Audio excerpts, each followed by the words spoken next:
Okay, we're going to start with Daf Lamed Beis, but we'll start at the end of Lamed Aleph Amud Beis, 2 dots, 5 lines from the bottom. Shel Asherah v'shel Ir HaNidachas. The Mishnah said a lulav comes from an Asherah or an Ir Nidachas is puzzle. Frek the Gemara v'shel Asherah is puzzle. Is it taka puzzle? V'amar Rava lulav shel avodah zara lo yitel v'im natal kosher. Rava seems to say very clearly that a lulav shel avodah zara is going to be kosher. Now, what is a lulav shel avodah zara? It sounds a little bit different. It's not specifically Asherah or Ir Nidachas. Rashi says it's either it was used to sweep in front of the avodah zara, or it was used in process of being over the avodah zara. Some other Rishonim learn it actually was Ne'evad itself. I think that was the Ravid who says it was Ne'evad itself.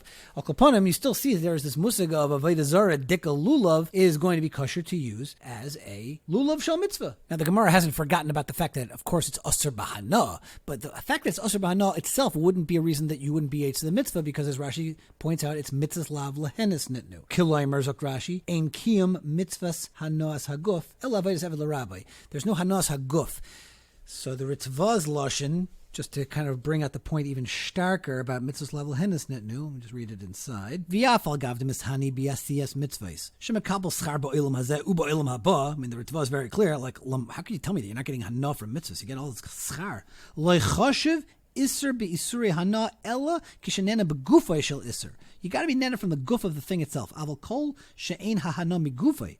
It's like it's indirect. It's a grama. You're getting the hana indirectly from this thing. The revach mimokem acher einay hana min iser. Okay, and then he brings examples to that effect. So that's the Ritzvah over here to explain the idea of mitzvahs lav lehenas nitnu. Okay, but lamaisa, the Mishnah says Asher and Shel Ir Nidachas is going to be a puzzle lulav, whereas Rava seems to say a lulav shel avodah zara is kosher. And for the Gemara, hachab Asher de Maisha Askinan. What's the Asherah that we're talking about in our Mishnah? That's not just any Asherah, not just any avodah zara dikut lulav. That's the Asherah de Moshe. When Moshe Rabbeinu took Klal Yisrael to go fight against the Goyim, and they found trees that were Asherah trees, those trees had a din of sreifa, and the din is the ketusei mechta shiure, that because of the fact that there's a mitzvah here to burn these things, it's as if there's no shear because it's all broken up. Dekanami diktani dumi di Ir Nidachas. We're specifically talking about Ir Nidachas, not stam avodah zara, but Ir Nidachas, where there's halacha to burn these things. Shema mina. Now Rashi says v'hai command demichtas shiure kiven de l'sreifa kai. It sounds like that this is because of kol ha'omed l'sreif is kesaref dami. That's why ketusei mechta shiure, and that's taka what the Ritzvah says,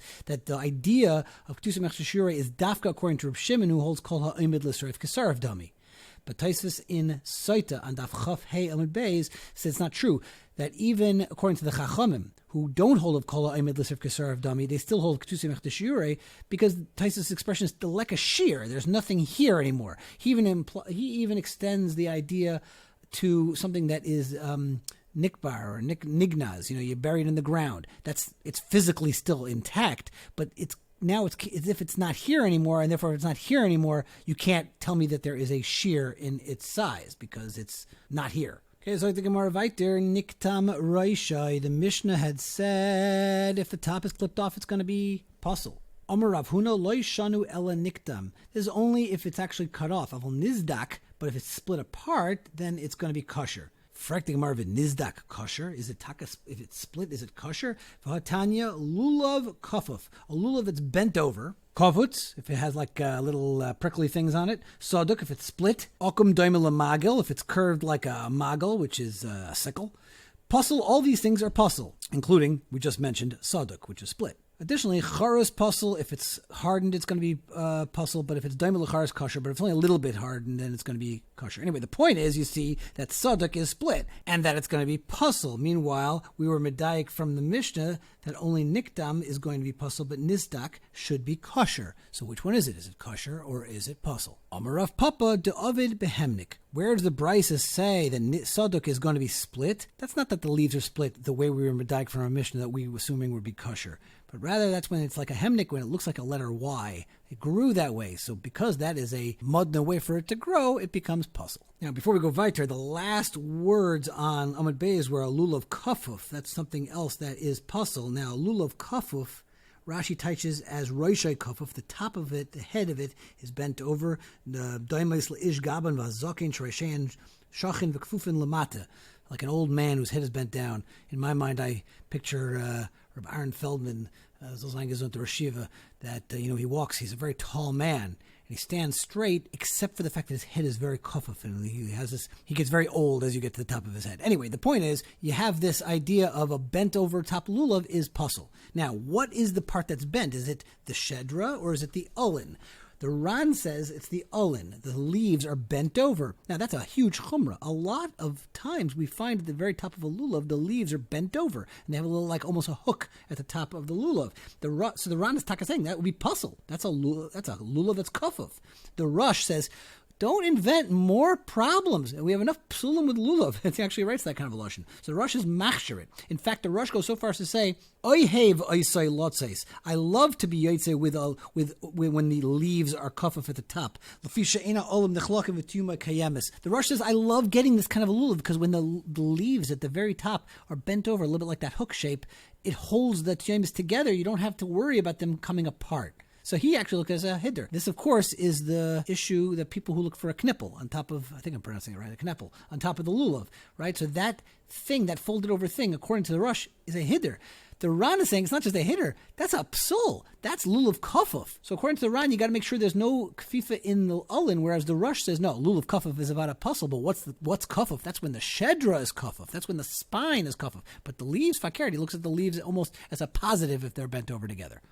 Okay, back to the Gemara. Akum doimel lemagel. If it's curved, it's going to be puzzle. Amarava, let's qualify that. Loi amrin ela lefanav. Where is it if it's akum, it's going to be puzzle? That if it's curved away from you, lefanav. It's going towards the front of the lulav. In other words, if you're holding it with a shedra facing you, it's basically curving away from you. That's when it's a puzzle. Aval acharav. But if it's curving towards you, meaning in the direction of the shedra, then briyasahu, then that is its natural bria and it's kosher. Amar of Nachman litzdadin kilafanav dami. If it's going from one side to the other, then it's as if it's going kilafanav, which is a problem and passes it. For Amrle, it's kilachar dami, but some say it's going backward. It's as if it's going backward, and therefore it's okay and it's kosher. What's the whole problem with this thing? Well, the lavush brought by the Mishnah Berurah says it's a problem of hadar. If it's bending, it's not muhadar. Ve'omar Rava hailu lava de solikba chad hutza. This lulav that only has leaves on one side of its spine, then balmumhu upasul. That's going to puzzle it as well. Zog the Gemara weiter nifritzu olav. If the leaves were torn, then the Mishnah had said it's puzzle. But if they're just kind of separated apart, the Mishnah says it's going to be kosher. Now, let's clarify these things. Amarav papa nifritzu de avid kichufya. If it's torn so much that it looks like a kichufya, like a broom. How do you do like a broom? You rip off all these pieces and you kind of tie it together at the bottom, so they're all spread apart. The pieces. However, nifridu the iprud aprude. But if it's separated, which means just that the leaves spread apart, but they're all still connected to the spine, that will remain kosher. Boyer of Papa, Nechelko Tiyamis Mao. What happens if that Nechlu, that center leaf, which is like a twin leaf, it's made out of two different leaves. What happens if that splits apart? Is the lulav going to be kosher? Tashmad Amar Rabbi Yochanan Amar Rabbi Yeshua ben Levi Nitla Tiyamis Puzzle. If someone removes, you pluck it out, that whole center Tiyamis, about its puzzle.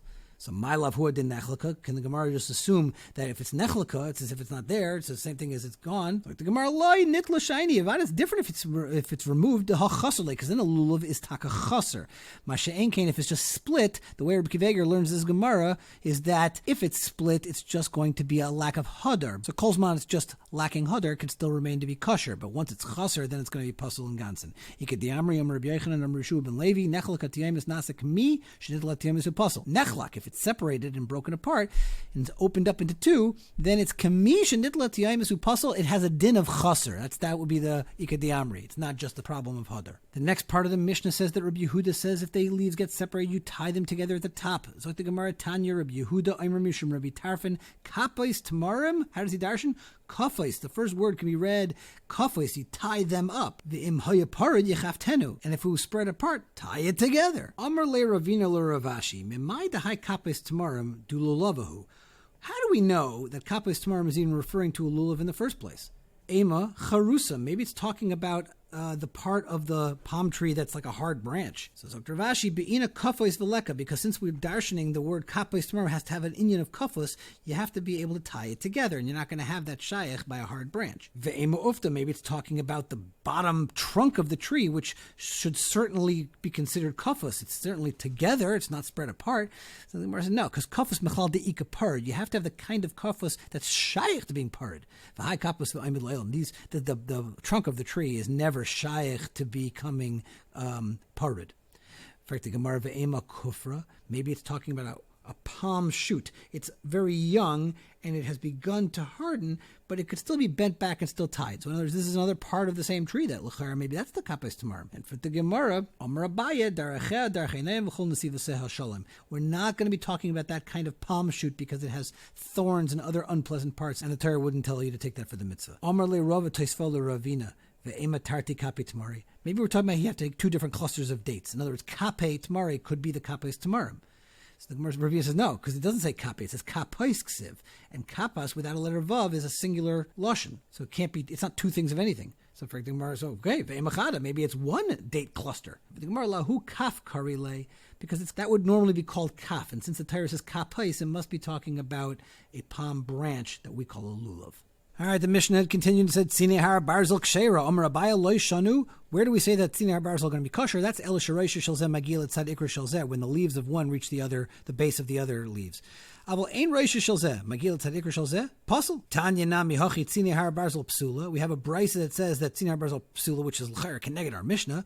I've anan tanam kshera ela shmamino kabaya shmamino, that there are two different kinds of Tzine har barzel, whether or not the leaves are magia the ikra from the other one. The ika derami le mirma, and there's some that make the Mishnah and the brisa into a stira. The tanan Tzine har barzel kosher. I've tanya psula. Our Mishnah says it's kosher. The brisa says it's puzzle. So Rabbi loy kosher kan shereisha shel zeh magil tzad ikra shel zeh kan she'ein reisha shel zeh magil tzad ikra shel zeh. Now, these Tzine har barzel, Omer Rabbi Mari and Omer Rabbi Yeshua ben Levi, ve'Amri le Tani Rabba bar Mari mishum Rabban Yochanan ben Zakkai. Shnei temarais yesh begei ben Hinaim. There are these two palm trees in the valley of Ben Hinaim. Ve'oila oshin mi beneim, and smoke rises from between them.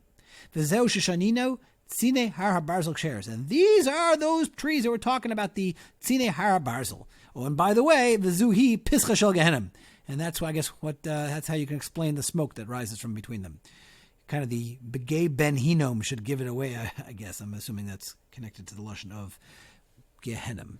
All right, then the Mishnah finished out and said, Lulav sheyesh boy shloisha tfachim. And then the Mishnah had said, Kedela nanea boy, it's going to be kosher. Now, it's a very strange kind of a shear. Is it 3 tfachim or is it Kedela nanea boy? I mean, what did the Mishnah mean? So now we're going to try to understand that. Amar Rav Yehuda Amar Shmuel, shear hadas va'rava shloisha. The minimum shear of hadasim and a rava is 3 tfachim.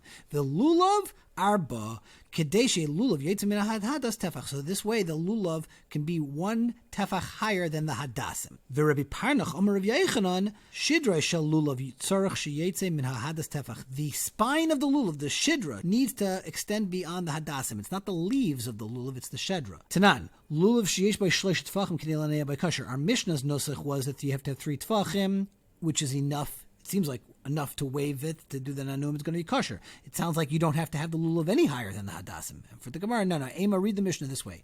Ukidei l'nanea by kosher. A lulav has to be 3 tefachim, and also it has to be long enough to wave it, meaning it has to be a tefach more. And that's going to be marked islay, meaning Shmuel is going to say the Mishnah is talking about a tefach has to go above the hadasim, and Rabbi Yechon is going to say it's going to be a tefach of the spine, not just the leaves. It's going to be higher. Frek the Gemara on Rabbi Yechon, Toshima, Shir Hadas Varava Shleisha, the Lulav Arba. Very simple measurements. My lab Hadeolin, doesn't that also include the pashtus, meaning its leaves? Zok the Gemara, no, on behalf of Rabbi Yechon, Loy Levad Me'olin. That extra tefach has to be of the lulav without the leaves. Gufo, we learned shir hadas v'arava shleisha v'lulav arba. We keep saying it over and over again, but the shir of the hadas and the arava is 3, and the lulav is 4 tefachim. Okay. Rabbi Tarfon Omer, what kind of tefachim are we talking about? That's ba'ama bas chamisha tefachim. The amma of which is comprising these tefachim is a bas chamisha tefachim deka amma, meaning a normal amma has 6 tefachim. But Rabbi Tarfon is saying the kind of amma we're talking about only has 5 tefachim. Omar Rava Sharele Marele Rabbi Tarfon. Hashem should forgive Rabbi Tarfon for saying such a shita. Hashtat avos shleisha lemeshkachinan bas chamisha mibai. We have such a hard time finding a hadas that's kosher and it's mahudr with having the leaves properly plating up the side of the stem. 3 tefachim worth. If you tell me that this amma is a 5 tefach amma, and that's the kind of 3 tefachim that we're going to need. Bas chamisha miboy. You know how much harder it's going to be to find a longer hadas, according to Rav Tarfon? Ki also Rav Dimi Omer, when Rav Dimi came, he came to explain Rav Tarfon's words. Now, Avada, the hadas is only 3 tefachim long. It's not 5 tefachim. Amma bas shisha tefachim, also oisa bas chamisha. You take a standard 6 tefach amma, and you cut it into 5 equal parts. Totzei mehen shloisha lahadas. You take 3 of these parts for the hadas and the arava, and the shar will be lulav, and the rest, additional part, will be for the length of the lulav. So kama haveluhu, according to Rav Tarfon, how long is the hadas and the arava going to be? According to a regular understanding of the measuring, tilsa v'tilsi chumshi. It's going to be 3 3/5 of the common tefachim. So kasha de Shmuel de Shmuel. So now it's going to be shver with Shmuel de Shmuel, because hacham Rav Yehuda Amar Shmuel shir hadas v'arava shleisha. Because over here Yehuda said the name of Shmuel that we're going to have the hadas and the rava is going to be 3 tefachim, and he didn't specify, so we're going to assume that's going to be common tefachim. But hasam Amar Rav Huna Amar Shmuel halach Rav Tarfon. Over there Shmuel saying the halachas like Rav Tarfon, and that what's Rav Tarfon saying according to this pshat, that we're taking a 6 tefach amma and dividing it into 5 equal parts, making each part a little bit bigger. So hayais, it's not so much bigger than 3 tefachim, but it's going to come out that it's going to be 3 3/5 of an amma, which is a little more than half an amma, and therefore it's going to be not that much more of a chumrah. But you have a stira in Shmuel. The Gemara loy duck. Shmuel was being not duck. And he rounded it up and just called it 3 tefachim. The Gemara just like back in Daf Ches. Emer damrina loy duck lechumra, but lekulam yemri loy duck. Can you say loy duck when it comes out into a kula? In other words, a person's going to take the smaller amount. They're not going to be yotze to the mitzvah because they don't have enough of the shear. If the shear is a little more than 3 tefachim, and he says only 3 tefachim.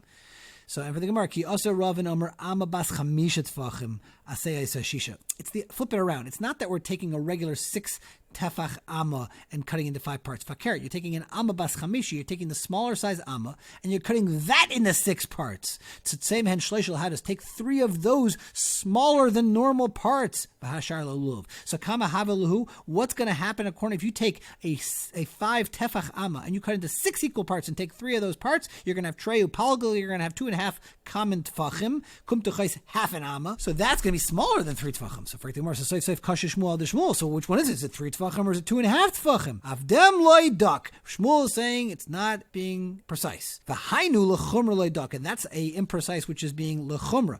To Amar Rav Huna Amar Shmuel, lach Rabbi Tarfon, that all you need is 2.5 tefachim for the hadassim. We'll pick it up with the Mishnah Mirza Hashem tomorrow.